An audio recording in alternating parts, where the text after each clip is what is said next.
Hi అన్న. అన్న ఈ రోజు నా పుట్టినరోజు. గొప్ప గొప్ప పోటుగాళ్లే చేసుకోవట్లేదురా పుట్టినరోజులు, నీకెందుకు ఎలా?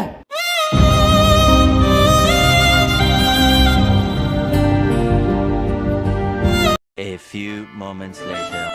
ఆటో రాజు అంటే విజయవాడలో తెలియని వారంటూ ఎవరూ ఉండరండి. విజయవాడలోనే కాదు, చుట్టుపక్కల ఊళ్ళల్లో కూడా ఆటో రాజు అనగానే అతను చేసిన మంచి పనులే గుర్తొస్తాయి.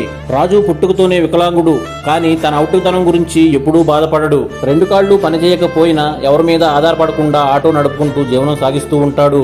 తన ఆటోనే చలివెందరంగా మార్చుకొని చాలా మందికి దాహం తీరుస్తాడు. ఆకలి అన్నవాళ్లకి కడుపు నిండా అన్నం పెడతాడు. ఇటువంటి మంచి పనులు ఇంకెన్నో చేస్తాడు రాజు. రాజు గురించి చెప్పాలంటే మాటలు సరిపోవు. ఈ రోజు రాజు పుట్టినరోజు. ఇంత మంచి మనసున్న రాజుకి మా ఫ్రెండ్స్ అందరం కలిసి దగ్గరుండి కేక్ కటింగ్ చేయించాం. మాకు చాలా ఆనందంగా ఉంది. హ్యాపీ బర్త్డే రాజు తమ్ముడు.